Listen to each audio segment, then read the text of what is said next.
Eh bien, bonjour à toutes et à tous, j'espère que vous allez bien. On se retrouve pour une nouvelle vidéo en compagnie de Damien. Comment tu vas, Damien? Ça va et toi, Léo? Eh bien, ça va super. Alors, ça fait un petit moment et aujourd'hui, on va parler d'un sujet important qui est le SEO et le SIA. Est-ce que tu pourrais déjà nous dire ce que c'est le SIA, s'il te plaît?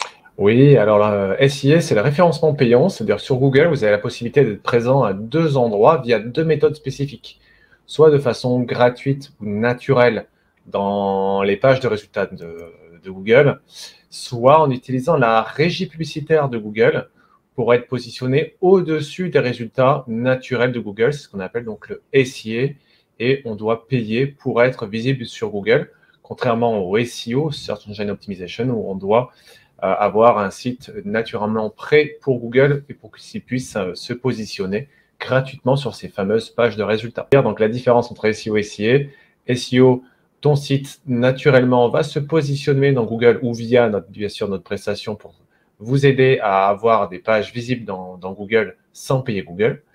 Et si vous êtes pressé d'avoir des résultats ou si vous voulez tester l'opportunité d'avoir des visiteurs via Google, dans ces cas-là, on passe par la régie publicitaire, on va louer de l'espace sur chacun des mots-clés pour diffuser vos annonces payantes dans les pages de résultats de Google. Donc SEO, c'est gratuit, mais c'est le moyen long terme, alors que SIA, c'est payant, mais c'est immédiat en termes de visibilité. Et il faudrait quel budget pour faire du SIA? Alors, c'est une bonne question. Nous, on déconseille de partir en dessous de 300 euros par mois, donc ce qui fait 10 euros par jour, pour avoir un volume de visiteurs suffisant pour générer des premiers revenus. Mais bien sûr, après, ça dépend de plein de secteurs et de plein de paramètres, notamment du nombre de concurrents que vous avez en face de vous, et puis du potentiel de retombées et de rentabilité que ça peut avoir derrière. Et comment se compose une campagne? Parce que du coup, on parle vraiment de pub et ça se compose combien? Comment se décompose une campagne? Alors, on parle de campagne Google Ads, effectivement. Donc, une campagne, c'est une opération d'achat de publicité sur Google dans lequel on va pouvoir afficher plusieurs annonces en fonction de différents mots-clés.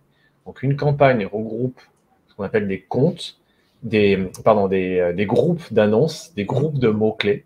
Une campagne est subdivisée en groupes de mots-clés, en groupes d'annonces, dans lequel vous avez des mots-clés qui vont déclencher l'affichage d'annonces. Pour donner un exemple, si vous êtes dans l'immobilier, vous aurez une campagne qui va s'appeler, je ne sais pas moi, acquisition, on peut lui donner le nom qu'on veut, et derrière, on peut acheter des mots-clés sur location maison et un autre sur location appartement. Et comme ça, on affichera des annonces qui parlent de maison dans le groupe de mots-clés maison, et pour les mots-clés liés à l'appartement, on affichera des annonces appartement. Ça permet de bien différencier les sujets et proposer des messages publicitaires différents. Donc, on en parle de campagne. Pourquoi?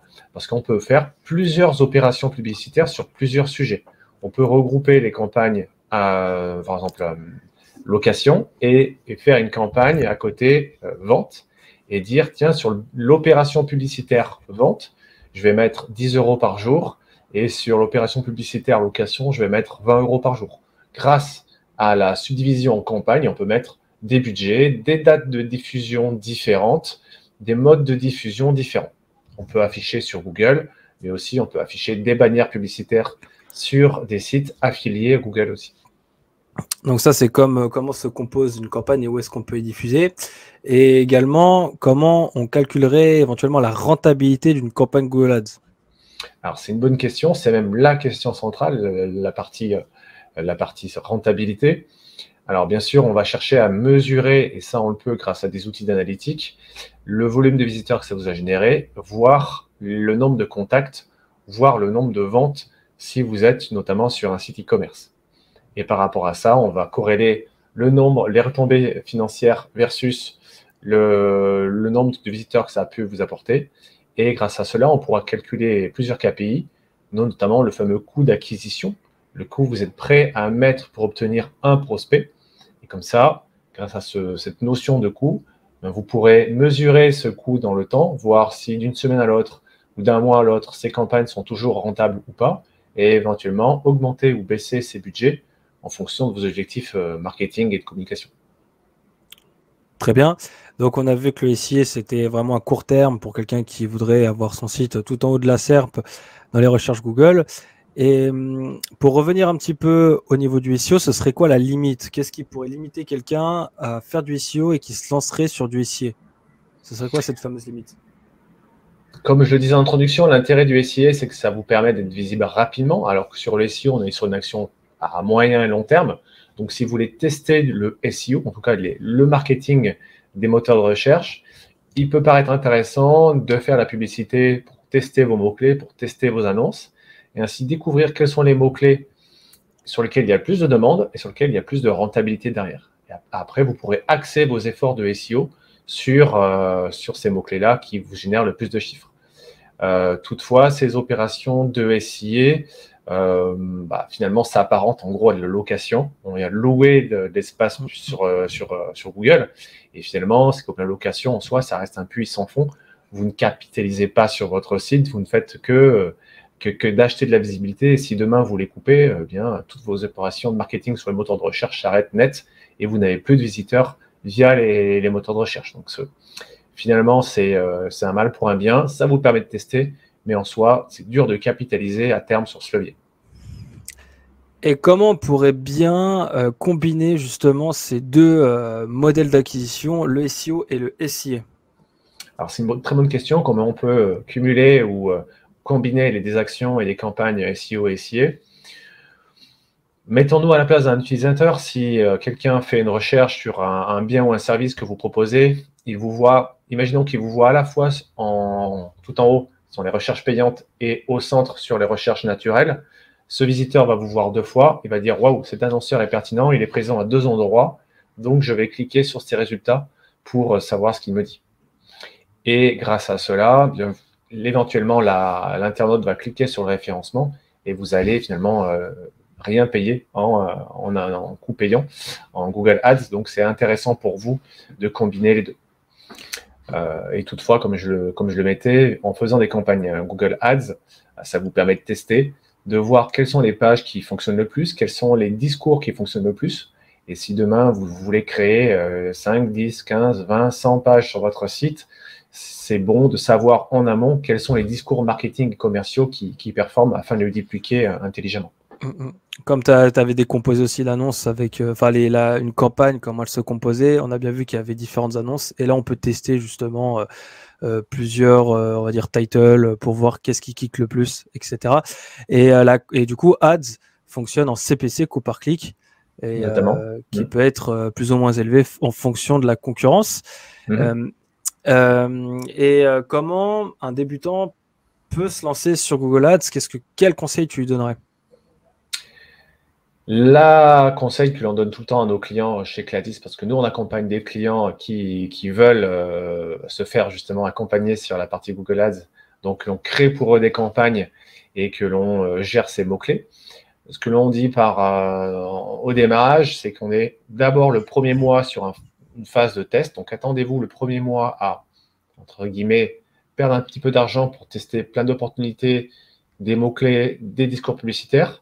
Et au bout de 30 jours, vous verrez, prenez les bonnes décisions sur la sélection des bons messages, la validation de vos modèles de persona pour retester derrière un autre mois ou pour continuer sur le long terme sur des discours plus pertinents.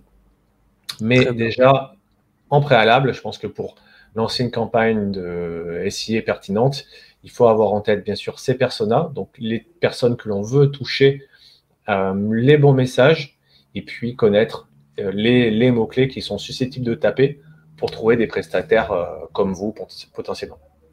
Et aussi, l'erreur la plus fréquente, c'est de ne pas mettre des mots-clés à exclure. Et ça peut être problématique parce que Google peut diffuser votre annonce sur des mots-clés qui ne sont pas pertinents, comme par exemple le mot gratuit si vous vendez des services ou des produits. Et du coup, comment on peut se faire accompagner par Cladis et pourquoi? Alors, pourquoi se faire accompagner? Parce que si on veut le faire soi-même, bien sûr, vous pouvez. Hein, c'est gratuit de dépenser de l'argent sur Google en soi, heureusement.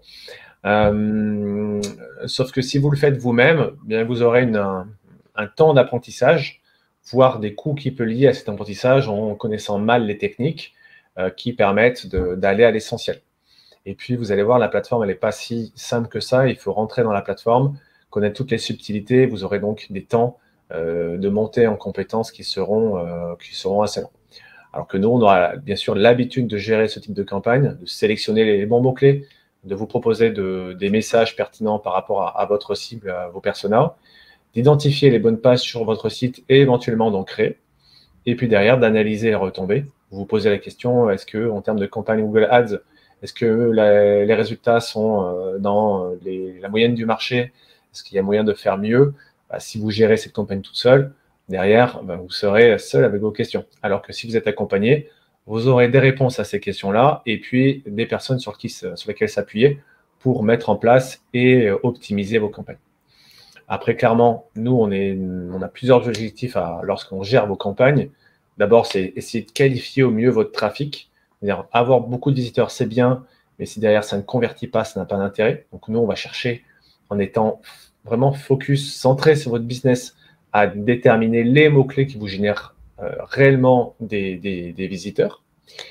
On va chercher, bien sûr, à optimiser votre budget pour que vous payiez le moins cher possible votre campagne, ou en tout cas, à réduire au mieux votre coût d'acquisition client, le fameux CAC, coût d'acquisition client. Et puis derrière, à 1 mois, 2 mois, 3 mois de campagne, on va chercher à diversifier les audiences pour trouver de nouveaux marchés, pour trouver de nouvelles pistes de trafic, parce qu'une fois qu'on a aimé ce levier-là, on en veut bien sûr toujours plus, et on va chercher ensemble à détecter de nouvelles opportunités via Google Ads, voire à reprendre le flambeau en faisant du SEO. Surtout que maintenant, Google, aujourd'hui, il facilite beaucoup plus la mise en place de campagnes, mais ça reste de l'automatisation. Et généralement, on a peu la main sur les campagnes. Et c'est vraiment Google qui choisit où est-ce qu'il place vos annonces, quel CPC il va prendre, etc. Et ça, c'est aussi une problématique parce que ça peut fonctionner comme ça ne peut pas fonctionner. Et Google peut, en fait, on va dire, brûler votre budget quotidien pour pas grand-chose. Et ça peut être problématique parce que ça ne correspond pas à vos objectifs, tout simplement. Bah écoute Damien, ça a été très clair. Plusieurs questions assez intéressantes sur le SEO et le SIA. J'espère que les personnes qui nous écoutent ont appris certaines choses et qui n'hésitent pas à nous contacter s'ils ont des questions et surtout s'ils veulent se faire accompagner pour éventuellement des futures campagnes. Oui, parce que on peut Google faire Ads, c'est très faire un puissant. audit de leur campagne, on peut regarder si les campagnes actuelles sont en cohérence avec leur objectif, et puis si elles partent d'une page blanche, eh bien, on peut les accompagner de A à Z pour la création de ces campagnes, la définition de leurs audiences. Voilà, on a nos routines et nos process pour être le plus efficace possible et tout en co-construisant ensemble vos campagnes et vos choix de mots-clés. J'aurais pas dit mieux. Eh ben, merci beaucoup Damien. Merci à toi Léo. Et on se retrouve pour une prochaine vidéo. À plus tout le monde. Merci. À bientôt.